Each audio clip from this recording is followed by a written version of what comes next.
she revealed seeing 3 odd elderly women. Anna recognized them as the Fates.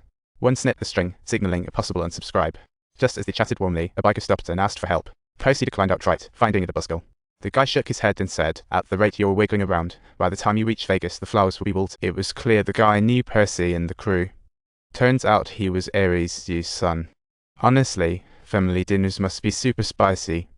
He could hook them up with a ride, but needed Percy to help him out. Fair trade, right? So they hit up a fast food joint. Percy boldly asked for the exchange terms, which oddly sparked Ares' curiosity. In the grand scheme of divine war, he's basically a bug fighter. Percy clarified it was to rescue his mom, who got lit by Hades. As for Zeus and Poseidon's beef, he frankly didn't care much. Once Ares knew Percy had concerns, he proposed a trade. Nobody was an amusement park hiding his shield, who knew 2D could be so intense. If Percy could snag the shield, he'd guarantee a ride to the underworld, but Yang Nan had to stay behind as collateral. Nobody wants to share frat. Soon enough, they found the dock in spooky amusement park. It was pitch black, and all they heard was eerie machinery sounds like a live-action horror. As they entered, machinery creaked above, as if they'd soon be popcorn. Humans were immune to it, but monsters and gods would be halted. Percy was stuck, but thankfully Anna boldly figured out a magic trick. Finally, they slipped through the gate unscathed, but were greeted by a chaotic wreck. Anna just had to wonder, what on earth were the gods protecting? At that moment, the creepy attraction suddenly lit up, as if saying, "Welcome to my beast show." They jumped into a tunnel with psychedelic lights in a boat. Percy felt it resembled King King Zhao's tragic drama. Hephaestus' wife was Aphrodite. He built a park to please her, but she met Ares there, adding insult to injury.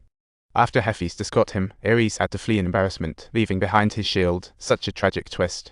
Their journey in the boat reached its conclusion as they were carried swiftly into a palace by the rushing waters. It seems they were indeed fortunate today. And right in the throne was the shield they've been searching for, gleaming brightly. "Hurry up, time waits for no one." They all quietly swam up to the platform, where both the statue and throne were made of pure gold. Made me think this was an extravagant snake game. Then they realized it was a trap. Only one could sit on the throne for the other to snag the shield. Because whoever sits there will be trapped forever. It was like a pressure test. Anna thought someone might just have to bite the bullet. In a shocking twist, Percy sat right down without hesitation, deeming herself the weakest. Looks like it was her time to shine. With the mechanism activated, liquid gold engulfed Percy in seconds, transforming her into a golden statue, and the shield floated her way. Having finished the task, Anna searched the throne for clues before the fire god appeared, advising her to stop the boring game. Anyone attempting to take that golden throne would pay for their greed. Anna cut him off. Percy's not greedy. She didn't do all those godly twists. Percy was always the first to leap into action. She hopped on the throne out of pure platonic dedication. Percy would take a bullet for her friends. That's what true friendship is. With just a gentle huff, the golden curse began to dissolve, and soon she returned to the tavern with Ares' shield. Ares kept his promise, like a noble delivery man. He found them a ride to Vegas, but their chariot was filled with animal droppings and bad odors. It was like a test before the drive.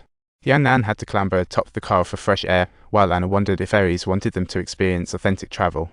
Yang Nan threw out a bold theory, while Percy recalled her classmate Cressida at the academy. Who would have thought it was her who swiped the lightning bolts? With the godly chaos unfolding, everyone was too busy to interrogate Cressida. Soon they arrived in Vegas, and beside the fragrant, lavish buildings, Anna was practically jumping for joy. Once they stepped inside the hotel, Anna earnestly warned Percy to avoid eating anything, or they'd lose their memories. It was a culinary tripwire. Little did they know the hotel had an amusement park. Impossible to find Hermes there. A twist of fate in a superpowered hotel. The trio split up, Anna and Percy east, Yang Nan west. They'll meet in 20 minutes. Just as Yang Nan took a few steps, he saw an old acquaintance ahead, none other than the running away like the wind Augustus. He waved to him, but Augustus turned and dashed off like he'd seen a monster. It was a comedy. Tragedy showed up. Yang Nan quickly chased him down to find out what was going on, but Augustus had totally spaced out and didn't recognize him at all. Yang Nan reminisced, hoping to jog his memory, and somehow it worked. Augustus remembered him and reluctantly agreed to help find Hermes. But just a few steps later, his memory went haywire again. And the worst part was, Yang Nan lost his too. Now it was just a frenzy. Meanwhile, Anna and Percy finally spotted Hermes at the card table. As the god of travel, he could help, but this time he obviously didn't want to deal with them. Because the last people sent to the underworld had tragic endings. Percy and Anna were no joke. Hope was running thin. Anne turned to leave in despair, with Percy following. Realizing the situation, Percy rushed out to find everything had spiraled out of control. They'd only been there 20 minutes, but somehow it was several days later with Sagittarius astrology messing with them. It turned out the real memory-erasing culprit wasn't the food, but the air raid. Percy thought, "I just thought my takeout was late." Percy only had a week to get to the underworld, and now things were dire. Luckily, Anna's stealth skills came in handy. Just earlier, while they were chatting, she snagged Hermes' car keys. Talk about the miracle.